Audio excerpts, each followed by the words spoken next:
Are you looking for the perfect appetizer for your next gathering?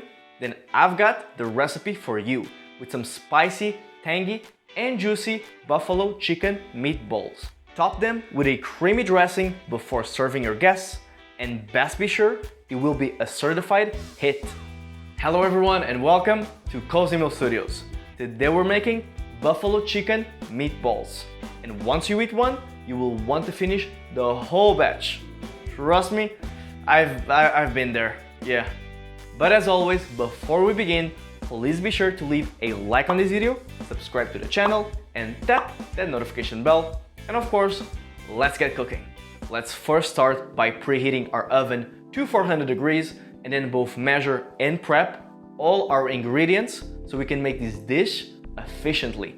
Now, once all the ingredients needed are set in the table, let's melt 1 tablespoon of butter in a small skillet over medium heat and add, once the butter has melted and is nicely warm, 1/4 cup of finely diced celery and 1/4 cup of finely diced onion.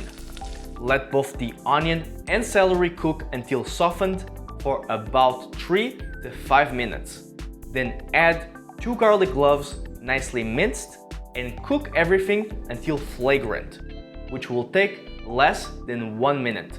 Then remove the skillet from the heat and let it cool. Now, using a large bowl, let's create the mixture for our meatballs. Let's start by adding 1.5 pounds of ground chicken, along with 1/2 cup of panko, 1/4 cup of mayonnaise, 1 large egg,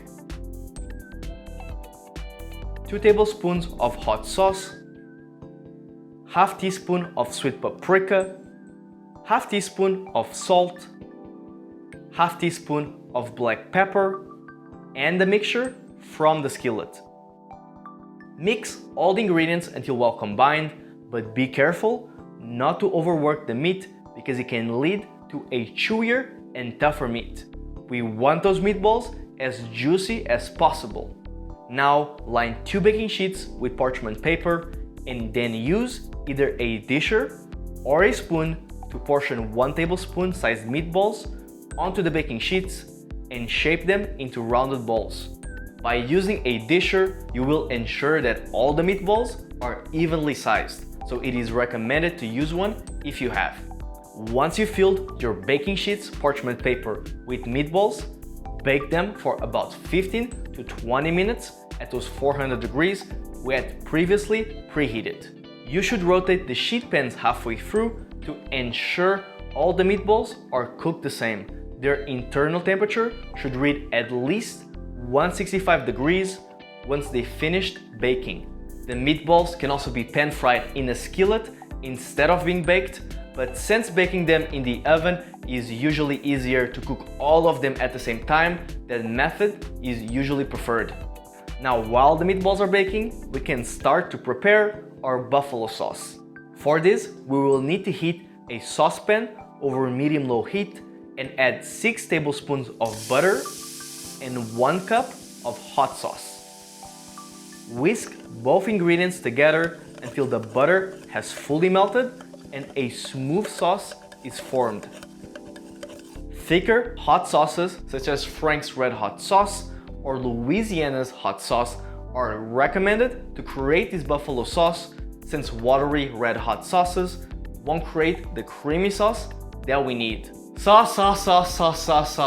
Now that's a tongue twist, especially when you're not an English native speaker. My God. Once the meatballs are done baking, transfer them into the buffalo sauce inside the saucepan and toss until evenly coated.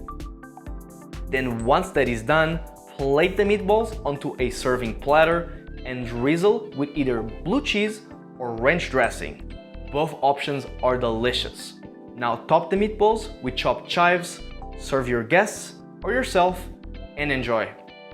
If you'd like to view all the steps again or read extra recommendations, please be sure to check the description box or head to our website at cozymeal.com/recipes to find more delicious meals for your weeknight dinners.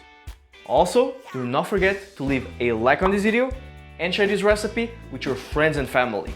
Thank you so much for watching, and we hope to see you again cook along with us in our next video recipe.